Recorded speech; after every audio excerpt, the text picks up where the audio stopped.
News प्रहर के प्रायोजक हैं श्री बालाजी फैशन, हर घर की पसंद। आसनसोल शिल्पांचल के रेड लाइट लच्छीपुर और चपका में अब तक का सबसे बड़ा रेड, जिलाधिकारी और पुलिस आयुक्त ने मिलकर चलाया अभियान।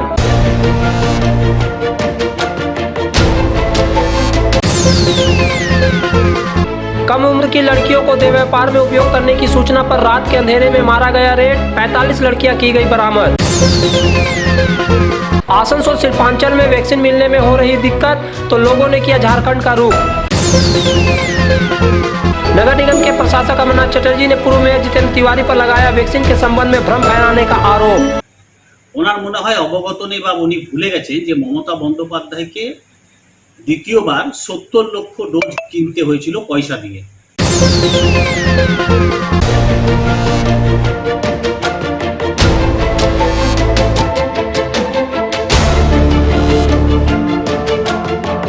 आसनसोल शिल्पांचल की इस बदनाम बस्ती की अंधेरी गलियों ने इससे पहले कभी इस तरह का रेड नहीं देखा था, लेकिन बुधवार की रात आसनसोल शिल्पांचल के सबसे बड़े रेड लाइट इलाके न्यामतपुर के लच्छीपुर और सीतारामपुर के चपका में जो हुआ वो चौंकाने वाला है। न सिर्फ बड़ी तादाद में पुलिस और उनके आला अधिकारी बल्कि जिला प्रशासन के आला अधिकारी भी इस रेड के हिस्सा थे। दरअसल West Bengal commission for protection of child rights नामक सरकारी संस्था को ये खबर मिली थी कि लच्छीपुर और चपका रेड लाइट एरिया में बड़े पैमाने पर कम उम्र की बच्चियों से वेश्यावृत्ति का धंधा कराया जा रहा है। इस संस्था को काफी समय से यह शिकायत मिल रही थी। उसके बाद इस संस्था ने जिला प्रशासन को इसकी सूचना दी। पुलिस को अपने सूत्रों से इस बात की पुष्टि हो गई, तब इस रेड की पूरी तैयारी की गई। पुलिस ने बारी बारी से रेड लाइट इलाके में छानबीन की तो एक के बाद एक कम उम्र की लड़कियां बरामद होने लगी। पुलिस ने इस अभियान में फिलहाल 45 लड़कियों को बरामद किया है और उन्हें अपने साथ ले गई। हालांकि इनमें कुछ नाबालिग नहीं हो सकती हैं। एक बांग्लादेशी लड़की भी मिली है। बरामद सभी लड़कियों को बृहस्पतिवार को बर्दवान भेज दिया गया। लच्छीपुर और चपका में रेड के लिए स्वयं west Bengal commission for protection of child rights chairperson Ananya Chakraborty भी पहुंच गई थी। उन्होंने मीडिया से बात करते हुए कहा कि यहाँ नाबालिग लड़कियों को रखने की जानकारी मिली थी। जो भी नाबालिग लड़कियां मिली हैं उन्हें होम में भेज दिया जाएगा। ছিল যেখানে অনেক মাইনর মেয়েদেরকে ব্যবহার করা হচ্ছে, যেটা সম্পূর্ণ আইন বিরোধী। এবং আমরা খবর পেয়েছিলাম প্রথমে 5-6 জন মতো আছে, তারপর আমরা এখান থেকে অলরেডি বোধহয় 30-32 জন পেয়েছি। তাদের মধ্যে অধিকাংশই মাইনর, বাকিদের আমরা মানে ভালো করে অ্যাসেস করে বুঝতে পারবো। এটা কি অন্য রাজ্য থেকে বা অন্য দেশ থেকে? সেটা তো আমরা এখনো জানি না। এখন তো ওদেরকে আমরা মানে কথাবার্তা হবে। কি এখন আপনার কাস্টডিতে গেল? এখন আমার কাস্টডি সিডব্লিউসি কাস্টডিতে। সিডব্লিউসি হ্যাঁ। তাহলে এরা কি কলকাতায় চলে যাচ্ছে? না না না, এখানে আসানসোলে আগে থাকবে, তারপরে হোমে যাবে। इस रेड का नेतृत्व करने वाले जिला अधिकारी विभू गोयल ने कहा कि गुप्त सूचना मिली थी कि रेड लाइट इलाके में नाबालिग लड़कियों का इस्तेमाल किया गया है। इसी आधार पर यह अभियान चलाया गया है। उन्होंने कहा कि जो भी लड़कियां बरामद की गई हैं उनकी उम्र की सही जानकारी लेकर आगे की कार्रवाई की जाएगी। विश्वसनीय सूत्रों থেকে খবর এসেছে আজকে কি কিছু মেয়ে প্রচার এখানে চলছে। মানে আমি এখানে দিশা জনকল্যাণ কেন্দ্রতে আছি, আমার সঙ্গে গোটা টিম আছে। তো ওখানে সকালবেলা থেকে মাল্টিপল রিভিউজ হয়েছে। মাননীয় চেয়ারপারসন ওয়েস্ট বেঙ্গল কমিশন ছিলেন और ওনার মেম্বারসও ছিলেন। কিছু গোপনীয় টিম ফরমেশন হয়েছে और পুলিশ সিভিল জয়েন্ট অপারেশন থেকে খানিকটা আমি দেখলাম এখানে মহিলাই বলবো, क्योंकि প্রাথমিক ফেজ থেকে তো এটাই বোঝা যাচ্ছে কি মহিলারা অনেকটা এখানে ছিলেন। তো ওটা উদ্ধার হয়েছে। দেখা যাক একবার কেসেসগুলো অ্যাজ পার ল যে অ্যাক্টও আছে, otherwise also we are starting the cases. তারপরে দেখা যায় কি কত টোটাল নাম্বার এখন অপারেশন চলছে।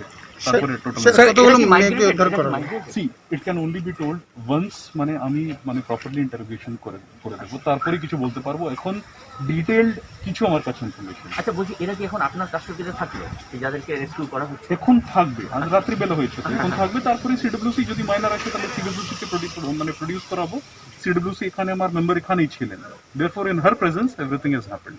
স্যার আরেকটা জিনিস একটু বলছি, কোভিড প্রোটোকলটা এখানে মেনটেন হচ্ছে না, মানে রাত 9টার পরেও কিন্তু দেখা যাচ্ছে যে ইলিগালি এরা খুলে থাকছে। এবং এটাও আমি কেস করব। এই এই জন্যই আমি এক এক করে সবই দোকানকে পুলিশ মিলিয়ে এটাকে খোলাচ্ছে और দেখা যাচ্ছে যেখানে যেখানে যার মাস্ক নেই we will do proper action against. Red light area में बड़ी संख्या में पुलिस बल के साथ छापेमारी का संचालन करने वाले पुलिस आयुक्त अजय कुमार ठाकुर ने कहा कि जो भी लोग कम उम्र की लड़कियों का उपयोग कर रहे थे उनके खिलाफ कानून के मुताबिक कार्रवाई की जाएगी। কি ধরনের অভিযান চালানো হয়েছে? জান মাইনর মেয়েদের একটা প্রেজেন্স এখানে রয়েছে, এটা খবর পাওয়া গেছিল, তাদেরকে যাচ্ছে আইডেন্টিফাই করে রেস্কিউ করা হচ্ছে এখান থেকে। স্যার কতগুলো মেয়েকে রিকভার করা আছে তো এখন তো এজ ভেরিফিকেশন করতে হবে, এজ ভেরিফিকেশন করে তারপর জানা যাবে। আপাতত তো প্রায় 30-35টা মেয়েদেরকে নিয়ে যাওয়া হয়েছে ফর ভেরিফিকেশন। স্পেশাল ড্রাইভ হ্যাঁ, এটা special drive. Sir future course of action কি আজকে ঘটনার পর? Rescue operation minor can't be post into prostitution, এর জন্য মাইনরদেরকে রেস্কিউ করে ওদেরকে হোমে পাঠানো। Hey there. Subscribe to my channel. And also press this bell icon. Asansol Shilpanchal में वैक्सीन के लिए मारामारी की स्थिति है। लोगों को सुबह 5 बजे से वैक्सीन के लिए वैक्सीन सेंटरों पर लाइन में लगना पड़ता है, लेकिन ये श्योर नहीं है कि उन्हें वैक्सीन मिल ही जाएगा। कई बार वैक्सीन सेंटर में हंगामा हो जाता है और वहाँ पुलिस बुलानी पड़ती है। आसनसोल महिसुला स्वास्थ्य केंद्र में हाल में हंगामे के कारण वैक्सीन देना बंद कर दिया गया था। दरअसल लोगों का आरोप है कि वैक्सीन सेंटरों में एक पार्टी के समर्थकों को ही वैक्सीन दी जा रही है, आम लोगों को नहीं मिलती है, और मिलती भी है तो देर से। यही वजह है कि आसनसोल शिल्पांचल में काफी सारे लोग वैक्सीन लेने के लिए पड़ोसी राज्य झारखंड के जामताड़ा का रुख कर रहे हैं। जामताड़ा सदर अस्पताल में खासकर सीतारामपुर, चितरंजन, सलानपुर, कुल्टी आदि जगहों के लोग वैक्सीन लेने आ रहे हैं। यहाँ लोगों को बिना माथा पच्ची किए आसानी से वैक्सीन मिल जा रही है, इसलिए बंगाल के समीपवर्ती इलाके के लोग यहाँ का रुख कर रहे हैं। जामताड़ा सदर अस्पताल की एक अधिकारी ने इसकी पुष्टि की कि बड़ी संख्या में लोग बंगाल से वैक्सीन लेने आ रहे हैं। अभी बंगाल से भी बहुत लोग आ रहे हैं हमारे यहाँ वैक्सीन लेने, और सभी को दिया जा रहा है। काफ़ी संख्या में लोग, बहुत संख्या में लोग आ रहे हैं, और हम लोग सभी को वैक्सीनेशन कर रहे हैं, जितने भी लोग आ रहे हैं। इसको लेके कोई दिक्कत हो रहा है आप लोगों को? दिक्कत तो थोड़ा है, भीड़ बढ़ जा रहा है तो थोड़ा सा दिक्कत है, लेकिन हम लोग मैनेज कर ले रहे हैं। मोटा मोटी आप अप्रोच बता सकते हैं कि डेली आपका सदर अस्पताल में कितना हो सकता है मोटा मोटी?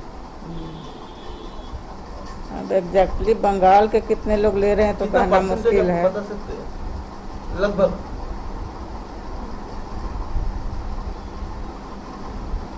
अभी तुरंत नहीं बता सकते हैं, थोड़ी देर में बताएंगे। इसको लेके आप लोगों का तो कोई क्राइसिस नहीं हो रहा? आप लोगों का जो अपना इलाका है? नहीं, क्राइसिस तो ऐसा नहीं हो रहा। हम लोग का जितना वैक्सीन आ रहा है हम लोग सबको देते जा रहे हैं। आप लोग का यहाँ पे सिस्टम क्या है देने का, मतलब रजिस्ट्रेशन या ऑनलाइन या सिर्फ आधार कार्ड लगेगा? हाँ, स्लॉट बुक करता है लोग, है ना, उसमें आधार कार्ड भी लगता है। पहले जब बंगाल को नहीं देना था 18+ को तो हम लोग नहीं दे रहे थे, अब हमको देना है तो हम लोग दे रहे हैं। उसमें आधार कार्ड या कोई भी ID कार्ड लगता है। हालांकि इस संबंध में जब आसनसोल नगर निगम के प्रशासक अमरनाथ चैटर्जी से पूछा गया तो उन्होंने स्पष्ट तौर पर इनकार किया कि बंगाल के लोग भला क्यों वैक्सीन लेने के लिए जामताड़ा जाएंगे। ये पूरी तरह से अफवाह है। उन्होंने बताया कि आसनसोल नगर निगम क्षेत्र के 17 वैक्सीन सेंटरों में रोजाना 5000 वैक्सीन दी जा रही है। না না, এই সমস্ত মিথ্যাচার, এই সমস্ত মিথ্যে কথা। এই তো আপনারা বিভিন্ন ইয়েতে যান, হেলথ সেন্টারে যান, দেখবেন লাইন দিয়ে মানুষ ভ্যাকসিন দিচ্ছে, কোনো অসুবিধা হচ্ছে না। এখন কেউ যদি এক্সট্রা সুবিধা চায় যে যাবো সঙ্গে সঙ্গে দিয়ে দেবো, তা তো বললে হবে না। সেখানে ওনারা ভাবছেন যে নিয়ে নেবো, তো জামতলা যাওয়ার দরকার কী আছে? জামতলায় যা তেল পড়বে তার থেকে তো এখানে পয়সা দিয়ে তো HNGতেও নিয়ে নিতে পারে। ওই সমস্ত মিথ্যা অভিযোগ করে লাভ নেই, কারণ আমাদের 17টা সেন্টারে আমরা 300 করে ডোজ দিচ্ছি। আমাদের প্রায় 5000-এর উপর ভ্যাকসিন আমরা প্রত্যেক দিন দিচ্ছি। हाल ही में आसनसोल नगर निगम के प्रशासकीय बोर्ड के सदस्य मीर हासिम के घर पर साइबर क्राइम विरोधी एक पुलिस की एक टीम आई थी। इसे लेकर चर्चाओं का बाजार गर्म है। इसके जवाब में मीर हासिम ने कहा कि चूंकि वह एक जनप्रतिनिधि रह चुके हैं और आज भी वह निगम में प्रशासकीय बोर्ड के सदस्य हैं, तो यही वजह है कि प्रशासन की तरफ से इलाके को लेकर कोई मालूमात करने उनके घर पर अधिकारी आ ही सकते हैं। इसे लेकर खामखा अटकलें लगाई जा रही है।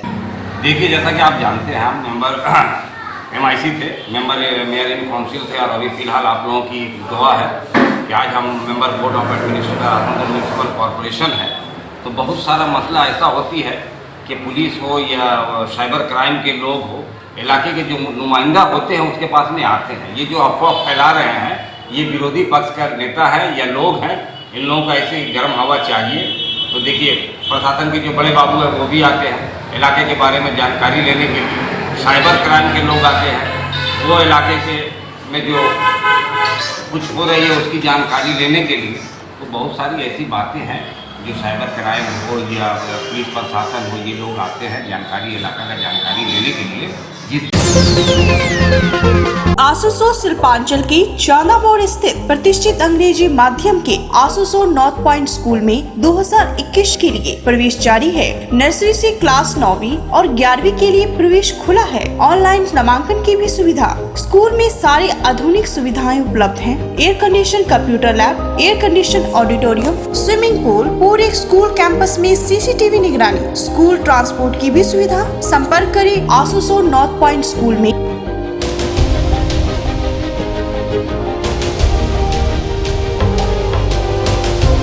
नए एक्सक्लूसिव ड्रेसों के साथ फुल्ली सैनिटाइज और सोशल डिस्टेंसिंग का पालन करते हुए श्री बालाजी फैशन आपका स्वागत करता है। वाजिब दरों पर फैंसी साड़ी सहित अन्य ड्रेसों की खरीदारी करें। आज ही आए बालाजी फैशन, हर घर की पसंद। GT road opposite Subhash institute, Asansol. नमस्कार, हम लोग कोविड-19 के लेके फुल सैनिटाइज करके स्टोर फिर से ओपन किए हैं। आप लोग हमारे यहाँ आइए, साड़ी, सूट्स, लहंगा के लुत्फ उठाइए और हमारे यहाँ सारे वेडिंग कलेक्शन भी अवेलेबल है। आसनसोल नगर निगम के प्रशासक अमरनाथ चटर्जी ने पूर्व मेयर जितेंद्र तिवारी पर तीखा हमला किया है। उन्होंने उन पर वैक्सीनेशन अभियान को लेकर झूठी अफवाह फैलाने का आरोप लगाया है। उन्होंने कहा कि वे लोगों को वैक्सीन पर भ्रमित कर रहे हैं। चटर्जी ने तिवारी के वैक्सीन को लेकर बंगाल में चलाए जा रहे अभियान की जानकारी नहीं होने की बात कही है।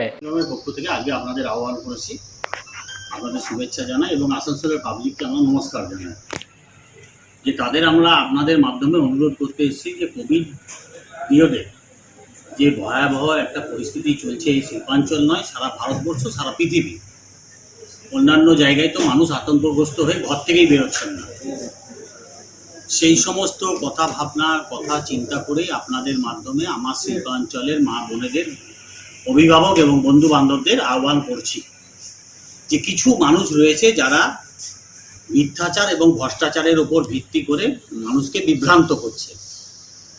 আমি জানি না যে আমাদের যিনি প্রাক্তন বিজেপির নেতা আসানসোল মিউনিসিপ্যাল কর্পোরেশনে তৃণমূলের মাধ্যমে বিজেপিকে পরিচালিত করতেন, তিনি তার দায়িত্বজ্ঞানহীনতার পরিচয় দিয়ে বিভিন্ন রকমভাবে মানুষকে ইন্সপিরেশন করছেন যাতে মানুষ ঠিক মতন সুস্থভাবে টিকাকরণটা না হয়। আমরা পশ্চিমবঙ্গ হচ্ছে বর্তমানে ভারতবর্ষের প্রথম স্থান টিকাতে গ্রহণ করেছে, এটা কেন্দ্রীয় সরকারের রিপোর্ট। তো সেখানে বিজেপির বন্ধুদের এবং বিজেপির যারা নেতৃস্থানীয় মানুষ রয়েছেন তাদের আমি অনুরোধ করব যে আপনারা ভাবনা চিন্তা করে তারপরে আমাদের এই ভ্যাকসিনের ব্যাপারটাকে বিরোধিতা করুন। আমি গতকাল শুনতে পেলাম এবং দেখতে পেলাম টিভিতে এবং আজকেও ছবিতে দেখতে পেলাম পেপারে আপনাদের মাধ্যমেই।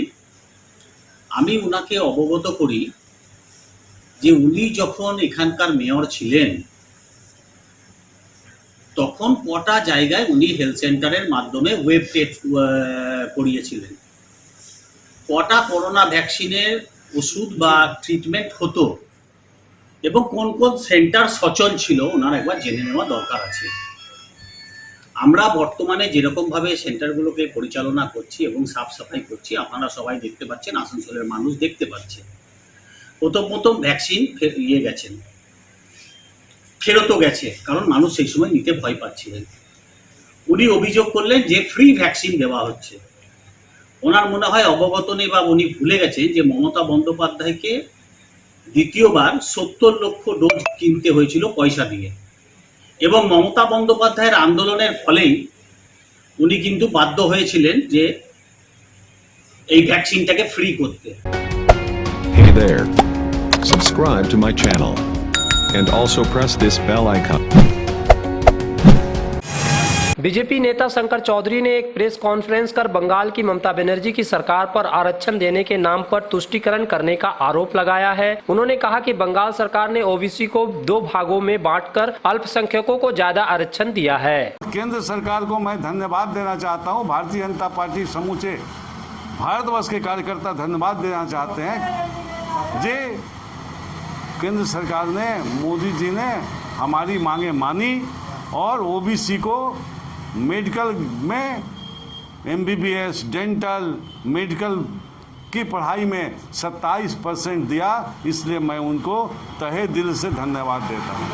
साथ साथ मोदी जी ने ये भी काम किया कि जो लोग आर्थिक दृष्टि से अति दरिद्र हैं, अति कमज़ोर हैं, वैसे व्यक्ति को जाति धर्म को न मानते हुए ब्राह्मण, क्षत्रिय, वैश्य, शूद्र, हिंदू, मुस्लिम, सिख, ईसाई किसी को ना मानते हुए यदि कोई व्यक्ति दरिद्र सीमा से नीचे है, कमज़ोर है आर्थिक दृष्टि से, उनको भी 10% मेडिकल में भर्ती के लिए उन्होंने मुझको मौका दिया।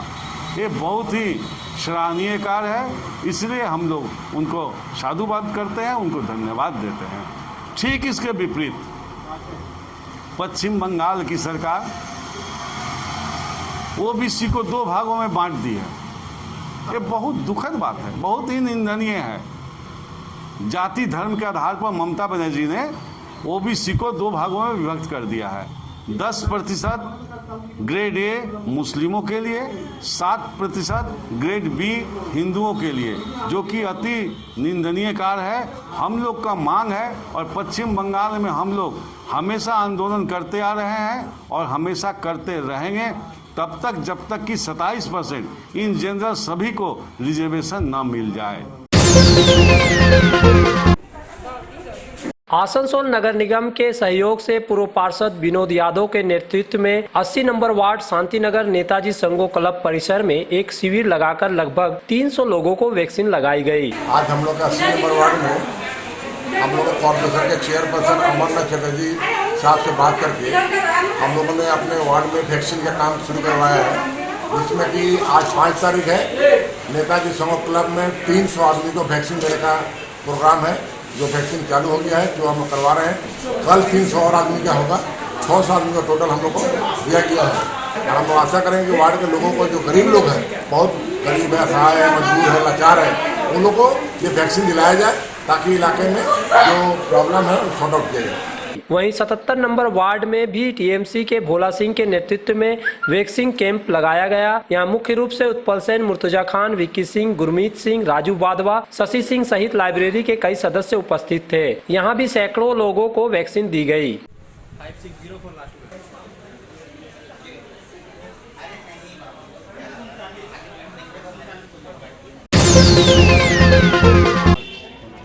आसनसोल नगर निगम के 41 नंबर वार्ड के टीएमसी पार्टी कार्यालय में स्थानीय टीएमसी नेता रणवीर सिंह उर्फ जीतू सिंह की अगुवाई में एक निशुल्क आंख जांच शिविर का आयोजन किया गया, जहां तकरीबन 200 से ज्यादा लोगों ने कोरोना के सभी नियमों का पालन करते हुए अपने आंखों की जांच कराई। 7 साइट नामक अस्पताल के चिकित्सकों की देखरेख में इस शिविर का आयोजन किया गया, जहाँ आसनसोल नगर निगम के प्रशासकीय बोर्ड के चेयरमैन अमरनाथ चटर्जी, बोर्ड सदस्य पूर्ण शशि राय विशेष रूप से मौजूद थे। अमरनाथ चटर्जी ने रणवीर सिंह की इस पहल की भूरी भूरी प्रशंसा की। रणवीर सिंह नेतृत्वे आज एखाने एक प्रोग्राम करेছে আমাদের এই দিলদারনগরে। তো बिना পয়সায় চক্ষু অপারেশন করবে ওই হাসপাতাল, ওনারা নতুন এখানে সেন্টার করেছেন মুরগাসোলে। তো খুব ভালো কাজ, মানুষ উপকৃত হবে। তো আমি ধন্যবাদ জানাই रणवीर সিংকে এবং এখানকার যারা কমিটির সদস্য রয়েছে তাদের, যারা এই ভাবনাটা ভেবেছে আজকের এই সময়ে।